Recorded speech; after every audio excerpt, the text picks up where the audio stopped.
Hello friends, मैं अनुराधा। मेरे YouTube channel जियो ज़िंदगी मेरे संग में आपका हार्दिक स्वागत है। आइए आज मैं आपको कुछ दिखाना चाहती हूँ। जो लोग कहते हैं कि भारत में कुछ भी नहीं था, हमने सब कुछ विदेशियों से सीखा, सब कुछ विदेश से ही आया, तो मैं आज आपको कुछ दिखाना चाहती हूँ। ये देखिए, कक्षा 6 की किताब है, हमारा इतिहास और नागरिक जीवन। ये एनसीईआरटी की पुस्तक है।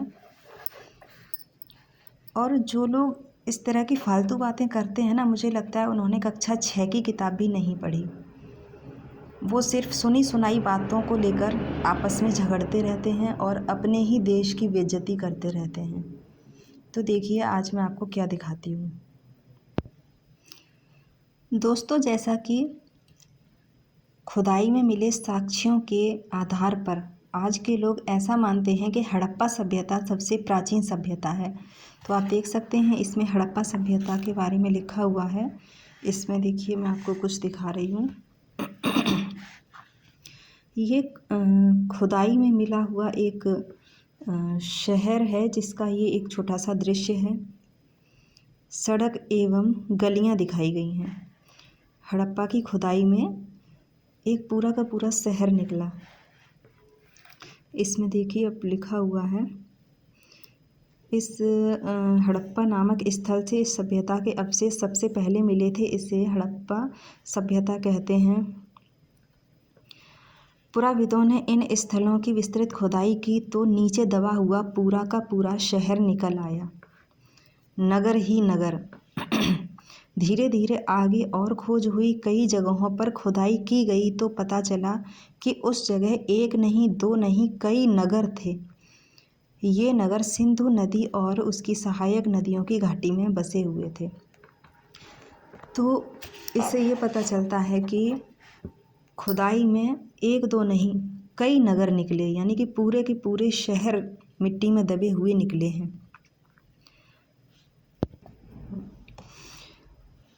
हड़प्पा कालीन नगरों का निर्माण एक निश्चित योजना के आधार पर किया गया था। सड़कें चौड़ी थीं तथा वे छोटी छोटी सड़कों एवं गलियों से जुड़ी थीं। यानी कि उस समय भी सड़कें चौड़ी बनाई जाती थीं और छोटी छोटी गलियों से जुड़ी हुई थीं। सड़क पूर्व से पश्चिम की ओर तथा उत्तर से दक्षिण की ओर जाती थी। सड़कों के किनारे पक्की नालियाँ बनी थीं। अब आप देख लीजिए, यहाँ लिखा हुआ है कि पक्की नालियाँ थीं। लोग कहते हैं कि आप तो कच्चे घरों में रहा करते थे। ये जो कच्चे घर ये कब से आए हैं? मुग़ल काल में। और ये जो अंग्रेज़ आए थे या जितने भी विदेशी आए यहाँ पर, इनके अलावा और भी विदेशी आए, उन्होंने समय समय पर यहाँ आक्रमण किए तो उन्होंने यहाँ से सारा धन लूट लिया। और जब यहाँ से सारा धन लूट लिया गया तब भारत के लोग गरीब हो गए। अब उनके पास इतना धन नहीं बचा कि वो नए भवनों का निर्माण करवा सकें। और उनके जो अच्छे भवन थे उन पर तमाम मुग़लों ने अपने अधिकार जमा लिए, वहाँ अपने महल खड़े करवा दिए और इस देश की तमाम जनता को उन्होंने दास बना लिया। फिर जब उनके पास धन नहीं था, साधन नहीं थे, तो उन्होंने कच्चे घरों का निर्माण करना प्रारंभ किया और उनमें रहना शुरू किया। तो ऐसा नहीं है कि हमारे यहाँ पक्के घर नहीं होते थे, पूरे के पूरे शहर खुदाई में निकले हुए हैं। आइए और भी देखते हैं। सड़कों के किनारे पक्की नालियाँ बनी थीं। हर घर की नाली बड़े नालों से मिल जाती थी। हर नाली में हल्की ढाल होती थी ताकि पानी आसानी से बह सके। इससे पता चलता है कि इस सभ्यता के लोग सफाई और स्वच्छता के प्रति जागरूक थे। और यहाँ लिखते हैं, हड़प्पा कालीन नगरों का निर्माण एक निश्चित योजना के आधार पर किया गया था। यानी नगर भी बनाए जाते थे तो उसकी पहले से योजना बना ली जाती थी कि हमें नगर किस प्रकार से बसाना है। ये जो एक सड़क मिली है, इसके आधार पर इन्होंने ये एक छोटा सा चित्रांकन करके दिखाया है कि इस तरह की सड़कें थीं जैसी आज भी होती हैं, और ये इनमें सीमेंटेड ढक्कन लगे हुए थे जिन्हें खोल के इनकी सफाई भी की जाती थी। सड़कों और गलियों में, यानी पक्की गलियां और सड़कें थीं, इनमें ये खोल के बीच में इस तरह का बनाया जाता था, नाला टाइप का, और ये ढक्कन लगे हुए हैं ऊपर से सीमेंटेड, तो इनको खोल के इनकी सफाई भी की जाती थी। ये देखिए, ये मोहनजोदड़ो का एक गोदाम दिखाया गया है। इसमें लिखा है, इस इमारत की दीवारें देखिए कितनी ऊंची दीवारें हैं। ये देखने से ही पता चल रहा है काफ़ी ऊंची दीवारें हैं, और दीवारें पक्की ईंटों की बनी हुई हैं। इससे पता चलता है कि उस समय ईंट पकाने की भट्टियाँ रही होंगी, यानी गोदाम की दीवारें भी पक्की ईंटों से बनाई जाती थी, ईंटों को पकाया जाता था। तो आप कैसे कह सकते हैं कि उस समय के लोग जो है पक्के घरों में नहीं रहते थे, सिर्फ कच्चे घरों में रहते थे। हमारे भारत की सभ्यता, जो सबसे प्राचीन सभ्यता बताई जा रही है, हड़प्पा सभ्यता, उसमें भी लोग पक्के मकानों में रहा करते थे। इधर देखिए आप, ये जो शहर निकला है उसमें मिले हुए जो उसमें जो घर हैं, उनका स्ट्रक्चर कुछ इस प्रकार से इन्होंने बनाकर दिखाया है कि इस प्रकार के घर बने हुए थे उस नगर में। तो इसमें आप देख सकते हैं, इसमें लिखते हैं, उत्खनन में कई तरह की बड़ी बड़ी इमारतें मिली हैं जो आयताकार थीं। कई 2 मंजिला घर थे, यानी 2 मंजिला घर भी उस समय बनते थे। तो कुछ छोटे छोटे घर थे। हड़प्पा, मोहनजोदड़ो एवं अन्य स्थलों की खुदाई से पता चलता है कि हड़प्पा कालीन भवनों का निर्माण एक सुनिश्चित योजना के अंतर्गत किया जाता था। प्रत्येक घर के बीच एक आंगन होता था। आंगन के चारों ओर कमरे बने हुए थे।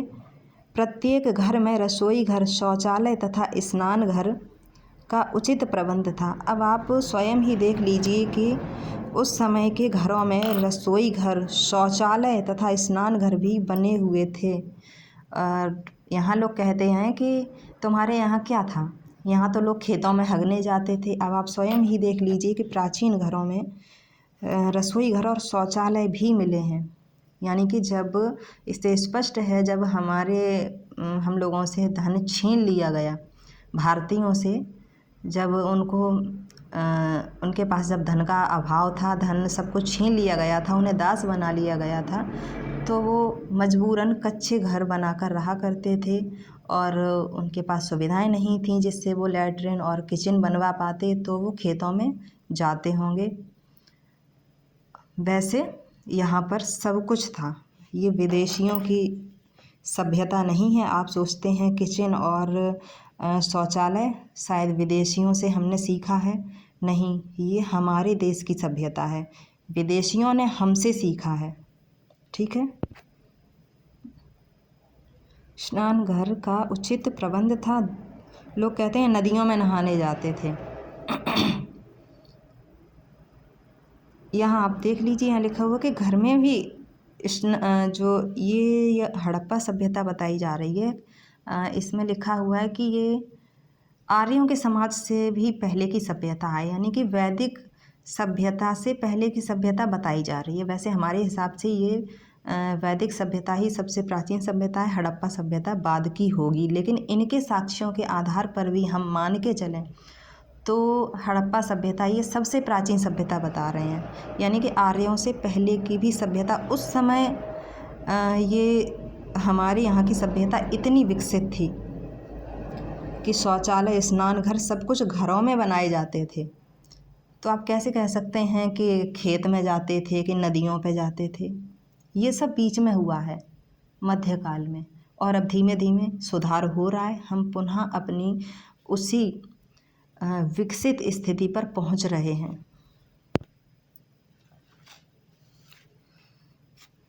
दो मंजिला मकान में ऊपर जाने के लिए सीढ़ियां बनी हुई थीं, यानी कि सीढ़ियां भी मिली हैं, बाकायदा जीने बने हुए थे उनमें।